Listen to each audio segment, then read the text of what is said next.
Et le côté woke de la force s'attaque cette fois-ci aux Power Rangers. Et si, pour eux, les Power Rangers, c'est raciste, on voit ça ensemble.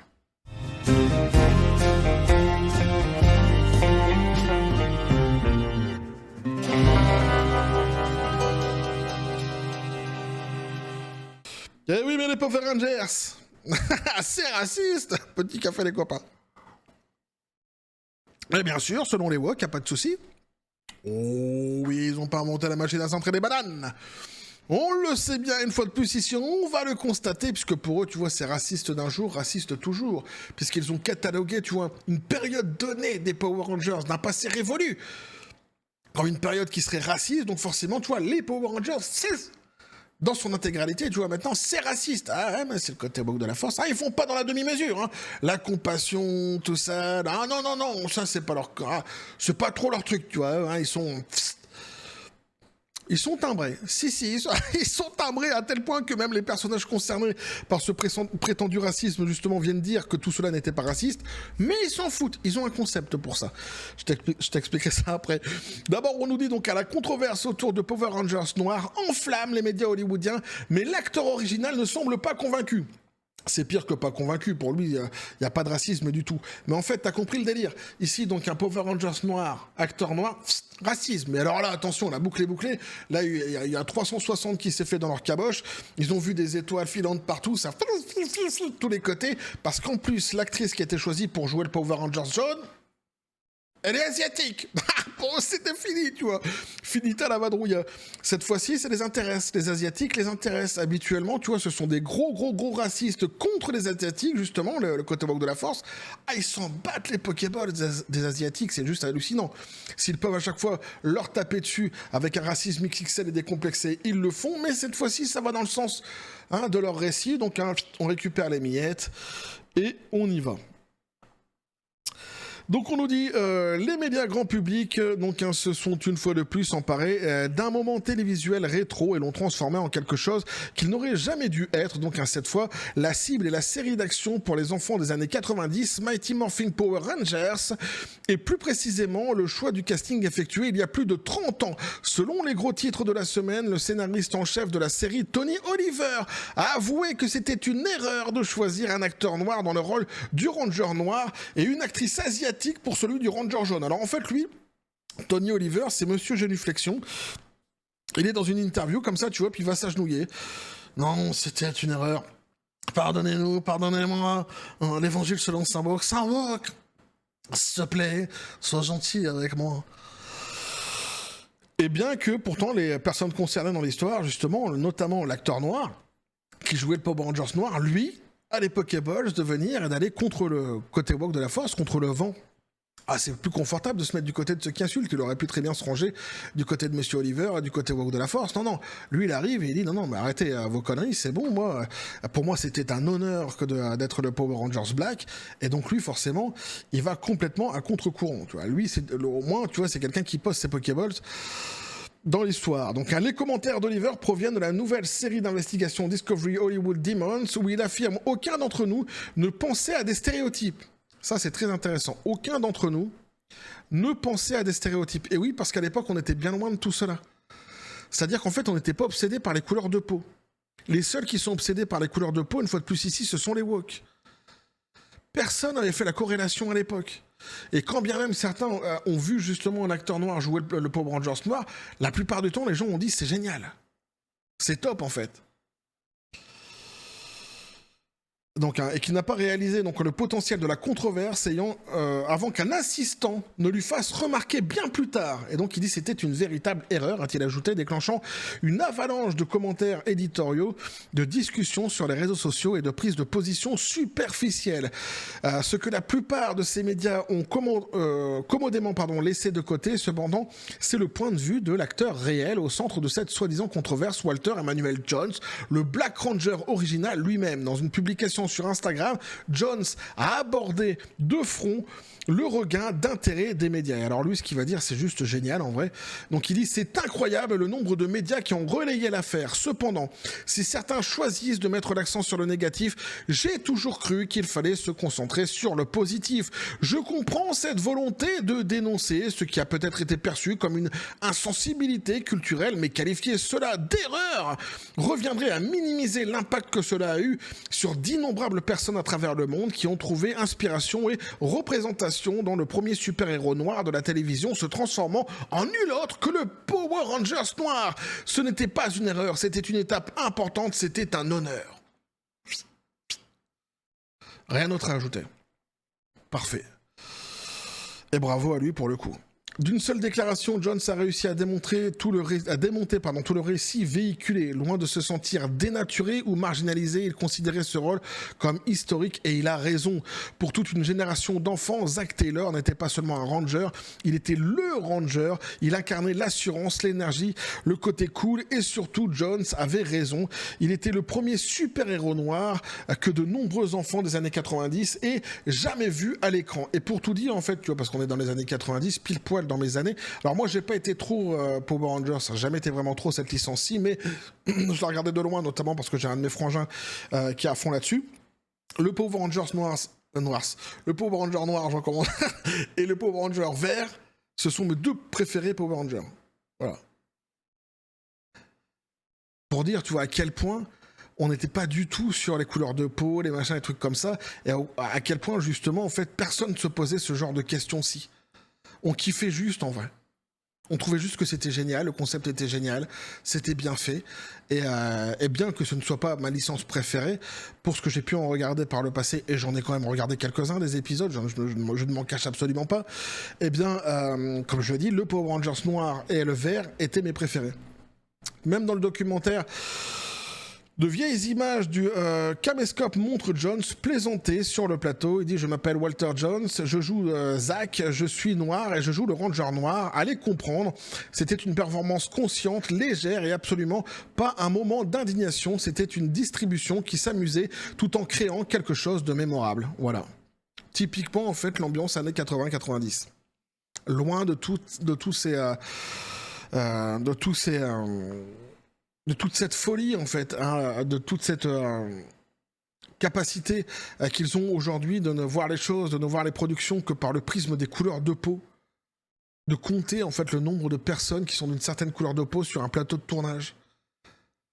C'est un racisme XXL, tu vois, cette espèce de folie qui s'est emparée dernièrement, justement, de l'industrie du cinéma, du 7e art plus globalement, et tout ça, évidemment, sous la roulette du côté woke de la force, hein, l'évangile selon saint woke, cette fameuse DEI, qui s'applique systématiquement de la même manière dans quelques productions que ce soit, cette manière de se focaliser comme ça, de manière complètement hallucinante, hallucinante et folle sur les couleurs de peau. À l'époque, il n'y avait pas tout ça. Il y a aussi la question de Trini Kwan, le Power Rangers jaune de la série. Donc, hein. Il convient de noter que l'actrice initialement choisie pour incarner le Ranger jaune, Audrey Dubois, n'était pas asiatique. Elle avait initialement été choisie pour le pilote, mais a quitté le casting suite à un litige contractuel. Le rôle a ensuite été confié à Thuy Trang, une actrice américano-vietnamienne, qui a ensuite été intégré au montage. En bref, le choix d'une actrice asiatique n'était pas prévu et il est le fruit donc de changements dans les coulisses. Voilà, point final. L'actrice qui avait été choisie au début n'était même pas asiatique, donc la volonté de départ n'était même pas de prendre un personnage asiatique pour jouer le Power Rangers jaune. Alors, Trang incarnait la conscience paisible du groupe, ce que l'équipe recherchait, et non une case à cocher démographique. Il est également important de rappeler que Thuy Trang est décédée tragiquement en 2001. Bien qu'elle ne soit pas ici pour s'exprimer sur le sujet actuel, son héritage en tant que Trini Kwan continue d'inspirer. Son interprétation en fait à de nombreux jeunes spectateurs, notamment aux jeunes filles asiatiques, une héroïne d'action rare dans laquelle il pouvait se reconnaître. Sa contribution reste l'une des plus appréciées de l'histoire des Power Rangers, malgré les tentatives des médias hollywoodiens modernes de la présenter comme problématique. Et si Tony Oliver revient aujourd'hui sur cette décision sur un angle différent. Le contexte est important. Ni lui ni le co-créateur Shuki Levy n'avait à l'époque une vision du monde américano-centré. Levy, qui a grandi en Israël, avait précédemment confié à Complex, donc un être noir, c'est comme être n'importe quelle autre couleur de peau. On n'en parlait pas tout le temps, ce n'était pas un problème majeur. Voilà, c'est exactement ce que je dis à chaque fois, c'est-à-dire qu'en fait, on ne voyait pas les gens par rapport à leur couleur de peau. À l'époque, on avait justement réussi à gagner du terrain justement contre le racisme dans les années 80-90, où on finissait justement, arrivé à un moment où les gens ne regardaient plus les acteurs, etc., par le prisme justement des couleurs de peau. Plus globalement, en fait, on s'en foutait. On s'en foutait, on voulait juste kiffer un divertissement, peu importe l'acteur qu'il y avait à l'intérieur. Il n'y avait pas de hiérarchisation des races par le prisme des couleurs de peau, ce qu'entreprend ici le côté woke de la force. C'est en cela qu'ils sont racistes. C'est en cela que cette idéologie est néfaste et dangereuse. Et elle contredit complètement en fait un passé qui fonctionnait très bien, avec des acteurs afro-américains, des acteurs américano-asiatiques, etc., américano-latinos, qui fonctionnaient très bien, qui cartonnaient dans les box-office, etc., etc. Il n'y avait aucun problème, on ne se posait pas de questions. Voilà. Moi, je le rappelle, mes héros à l'époque, quand j'étais gamin, si je prends par exemple au niveau des acteurs, c'était Bruce Lee, au niveau du sport, c'était Michael Jordan. Après, sinon, pareil, dans les acteurs que je préférais, tu avais notamment Wesley Snipes. Tu vois, voilà. Et il n'y avait pas le truc de ah ben Blade, en fait, c'est un noir, ben j'arrive pas à m'identifier parce que je suis blanc. C'est quoi cette connerie, quoi? Je m'identifiais tout à fait à Wesley Snipes. J'avais aucun problème là-dessus. Et je rêvais d'avoir en plus sa putain d'épée. Ouais. Je rêve toujours dans un coin de ma tête de pouvoir me la choper, celle-ci. L'épée de Blade, bah ouais. Malheureusement, donc, la nuance n'est pas de tendance chez les woke, bah c'est sûr, donc, et c'est précisément ce qui manque dans cette hâte à réécrire l'histoire de la culture pop au lieu de célébrer une référence culturelle qui a marché surtout, mais qui a marqué des millions d'enfants. Donc, les médias ont choisi d'entraîner le débat dans le domaine des mots à la mode. Donc, heureusement, Walter Jones n'a pas laissé ce récit perdurer. Il a rappelé tout ce que le Power Rangers offrait aux enfants. Un monde où les héros ne se ressemblaient pas tous. Et c'était là tout l'intérêt. La représentation n'était pas une simple case à cocher. Elle était naturelle, méritée et percutante. Et j'avais relevé d'autres choses aussi qui étaient assez intéressantes de la part notamment de cet acteur, Jones. Où il disait, voilà... donc il dit j'ai trouvé ça très puissant, a déclaré donc à propos du passage aux commandes du mastodon, donc un dinosaure, parce que je suis un jeune noir de Détroit, une ville majoritairement noire, nous dit-il ici, et à l'époque où j'ai grandi, James Bond proclamait haut et fort, je suis noir et fier. On dirait qu'il y a eu un glissement de la honte d'être noir à la fierté d'être noir, grandir dans une ville noire, puis devenir un super-héros noir. En costume noir, je me suis dit, allez, c'est parfait pour moi. L'idée d'être en costume noir ne m'a jamais dérangé, a-t-il ajouté. En fait, j'en étais ravi. Quand je l'ai vu, je me suis dit, je veux celui-là. Et on m'a répondu, c'est à toi. Voilà. C'est pour clôturer un petit peu les propos de cet acteur-ci, que je trouve vraiment des propos qui sont d'une clarté, d'une intelligence qui manque actuellement justement dans le débat public, généralement dans le monde de la pop culture, notamment dans le 7e art, qui est complètement gangréné par l'imbécilité woke. Et il y avait aussi ça aussi que j'avais relevé, le concept du racisme inconscient de la part des woke. Pourquoi j'avais relevé ça? Parce qu'en fait c'est juste hallucinant. Cet acteur-ci qui lui donc précisément concerné dans cette histoire-ci, puisqu'il est l'acteur qui est mis en question. C'est l'acteur noir qui a joué donc le Ranger noir dans le passé. Il vient puis il dit tout cela n'était pas raciste et pour moi ce fut un honneur. Eh bien pour eux en fait il va s'en prendre plein la tronche, c'est sûr, sur les réseaux sociaux. Il va se faire insulter de tous les noms de traîtres, etc. Et puis, ils parleront sans doute, une fois de plus, comme ici je l'ai relevé, de racisme inconscient. Alors ça, c'est un concept woke. Le racisme inconscient. C'est juste hallucinant parce qu'en fait, le racisme, c'est tout à fait définissable, très facilement définissable. Tout à chacun sait s'il a des problèmes avec les races ou avec certaines couleurs de peau. Il n'y a pas de mystère, en fait, là-dessus. C'est pas quelque chose qui est très compliqué à définir ni à comprendre en réalité. Donc, chacun sait s'il est raciste ou non.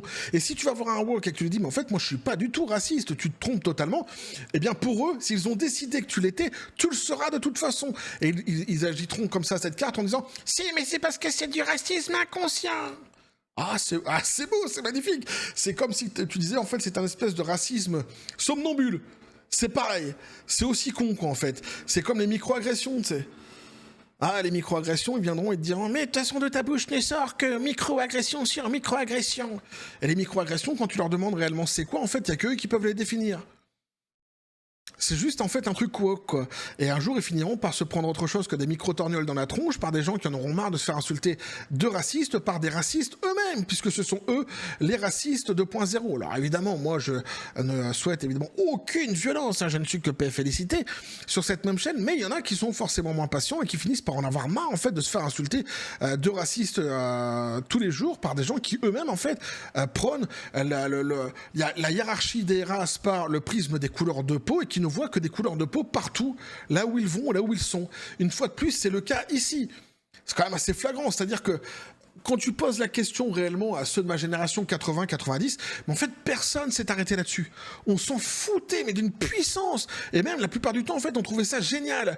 Et moi, j'ai demandé ici, donc aux Asiatiques, puisque je suis en Asie, donc ça tombe très bien, ce qu'ils pensaient justement à ceux de mon entourage, évidemment, de tout cela, ils n'avaient même pas fait attention. Ils n'avaient même pas fait attention. Donc tu vois, même quand l'article est dit certaines petites filles asiatiques se sont peut-être ont réussi à s'identifier, je suis même pas d'accord avec eux, tu vois, là-dessus. Ils glissent quelque part sur le discours woke qui voudrait dire qu'il faut pouvoir s'identifier, pour pouvoir s'identifier à un acteur, il faut qu'il soit représentatif de ta couleur de peau, de ton ethnie, de ton nanani nanana. Non, je suis désolé, non. Tu peux avoir n'importe quelle couleur de peau et puis t'identifier avec n'importe quelle autre couleur de peau, que ce soit dans le sport, que ce soit dans l'art, que ce soit dans les films, que ce soit dans les séries, que ce soit dans les chansons, dans la musique, etc., peu importe. C'est complètement con.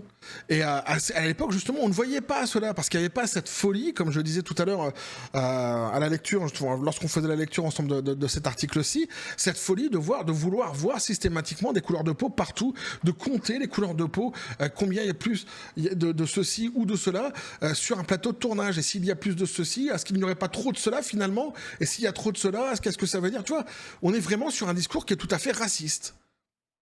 C'est le racisme décomplexé du côté woke de la force. Voilà. Tout comme il faut rappeler que, et à chaque fois je le rappelle, et je le rappellerai toujours, que le blackwashing et le race swapping, ce sont deux procédés de gros racistes qui sont prônés par l'idéologie woke et défendus par la bien-pensance. À un moment donné, il faut se réveiller quand même. Tu peux pas dire lutter contre le racisme en prenant toi-même le racisme, en mettant en pratique toi-même le racisme. Et en protégeant toi-même les racistes. Sinon, qu'est-ce qui se passe ici? Tu vois l'acteur qui vient et qui te dit lui-même, en fait, qui est concerné, l'acteur noir qui a joué le Power Rangers noir, qu'est-ce qu'il va lui arriver à lui?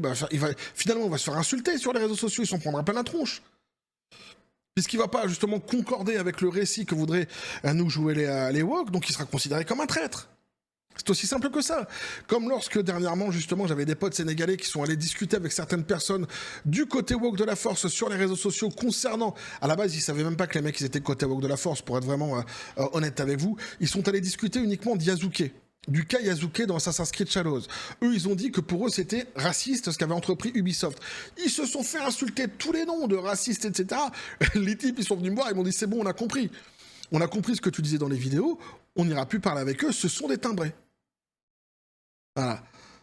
Ils ont de toute façon une manière de procéder qui est tout à fait totalitaire, qui n'appartient qu'au procédé fasciste à la base, et puis ce racisme décomplexé qu'ils mettent en pratique systématiquement. Alors ici, comme j'ai dit, c'est bien, ça leur va bien.